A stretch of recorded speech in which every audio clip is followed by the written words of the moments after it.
Pernahkah kalian membayangkan 20 tahun sampai 30 tahun yang lalu desa itu masih banyak sekali jalan yang masih perlu diperbaiki, akses internet dan juga fasilitas listrik masih belum memadai lah. Nah, perubahan tersebut tuh pada zaman sekarang masyarakat desa tuh bisa mengakses internet dengan baik, kemudian mendapatkan fasilitas jalan yang baik. Nah, perubahan tersebut apakah membawa dampak positif ataukah malah sebaliknya menjadi dampak negatif? Nah, kita bakal pelajari di Sosiologi Pedesaan pada materi kali ini. Seperti yang dijelaskan dalam buku Sosiologi Pedesaan milik Eko Murdianto, dijelaskan bahwa pembangunan adalah suatu proses yang direncanakan untuk meningkatkan kualitas hidup dari masyarakat sendiri. Sementara itu, perubahan sosial merupakan bagian yang sering muncul seiring dengan pembangunan tersebut. Nah, melalui pembahasan ini, kita akan memahami apa itu pembangunan, modernisasi, perubahan sosial, serta bagaimana perubahan tersebut mempengaruhi kehidupan dari masyarakat desa tersebut. Nah, pembangunan pada dasarnya merupakan proses yang direncanakan untuk meningkatkan kualitas hidup masyarakat. Nah, dalam konteks desa, pembangunan bertujuan untuk meningkatkan kesejahteraan melalui perbaikan infrastruktur, pendidikan, kesehatan, ekonomi, dan berbagai aspek kehidupan lainnya.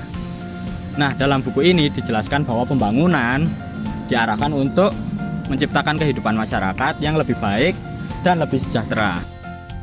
Salah satu konsep yang sering dikaitkan dengan pembangunan adalah modernisasi. Modernisasi merupakan proses perubahan dari pola kehidupan tradisional menuju pola kehidupan yang lebih maju dan rasional. Modernisasi ditandai dengan berkembangnya ilmu pengetahuan, teknologi, sistem pendidikan, komunikasi, dan transportasi. Seiring dengan pembangunan dan modernisasi, masyarakat desa mengalami perubahan sosial. Perubahan sosial adalah perubahan struktur sosial, norma, nilai, dan juga lembaga dalam masyarakat. Dalam buku ini ditegaskan bahwa perubahan sosial bisa mempengaruhi masyarakat untuk berinteraksi dan juga dalam kehidupan sehari-hari. Apa saja perubahan sosial itu? Perubahan sosial dibagi menjadi dua. Yang pertama, perubahan sosial yang dinamakan dengan evolusi, dan itu terjadi dalam waktu yang relatif lama, seperti mungkin bisa dibahasakan seperti bertahap. Dan selanjutnya ada perubahan sosial yang disebut dengan revolusi, yang terjadi dalam waktu yang relatif cepat namun membawa dampak yang besar. Selain itu, perubahan juga dapat terjadi dalam dimensi sosial, ekonomi, budaya, dan kelembagaan. Dalam bidang ekonomi misalnya, masyarakat desa yang dahulu bergantung pada sektor pertanian kini mulai mengembangkan usaha perdagangan, jasa, hingga ekonomi digital. Hal ini menunjukkan bahwa pembangunan membuka peluang baru bagi masyarakat desa.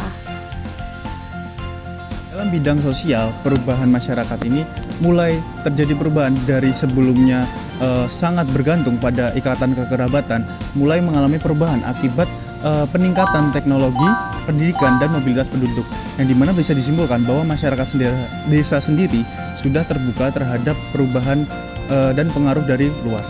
Modernisasi juga mengubah hubungan sosial masyarakat. Jika dulu masyarakat bisa berinteraksi hanya dengan tatap muka, kini masyarakat bisa berinteraksi dengan telepon pintar dan juga media sosial. Akibatnya, pola interaksi itu jauh lebih luas dan juga lebih terbuka dalam pengaruh masyarakat desa dari luar. Meskipun demikian, perubahan sosial tidak selalu membawa dampak positif.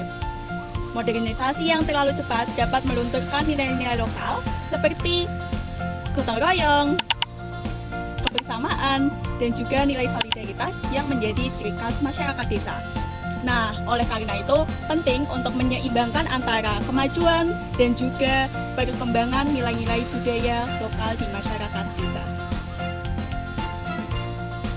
Nah, dahulu kala masyarakat tuh hanya mengandalkan hasil pertanian sebagai sumber pendapatan mereka. Namun setelah adanya pembangunan jalan, akses internet, dan promosi-promosi melalui media sosial, masyarakat nih mulai terbuka dengan perubahan baru dan dapat membuka peluang-peluang ekonomi lainnya bagi masyarakat desa. Lalu dampaknya muncul berbagai usaha baru seperti homestay, kuliner, penyewaan kendaraan, hingga produk-produk UMKM yang baru, dan pendapatan masyarakat sendiri itu mulai meningkat. Lalu lapangan kerja untuk masyarakat desa sendiri itu juga mulai bertambah. Namun di sisi lain, masyarakat juga menghadapi tantangan berupa perubahan gaya hidup, meningkatnya budaya konsumtif, dan berkurangnya interaksi sosial tradisional. Kondisi ini menunjukkan bahwa pembangunan selalu membawa peluang sekaligus tantangan bagi masyarakat desa. Nah, jadi dapat disimpulkan bahwa modernisasi dan juga pembangunan sosial menjadi faktor penyebab perubahan sosial. Nah, perubahan tersebut tuh mencakup dalam bidang sosial, ekonomi, budaya, dan juga kelembagaan. Pembangunan itu mampu meningkatkan kesejahteraan masyarakat, tetapi juga membawa tantangan berupa perubahan nilai dan pola hubungan sosial. Oleh karena itu, pembangunan desa perlu dilakukan secara seimbang. Nah, dengan tetap menjaga nilai-nilai lokal yang menjadi identitas masyarakat desa. Nah, seperti yang dijelaskan dalam buku, kemajuan hendaknya tidak menghilangkan jati diri oleh masyarakat desa itu sendiri. Seperti itu.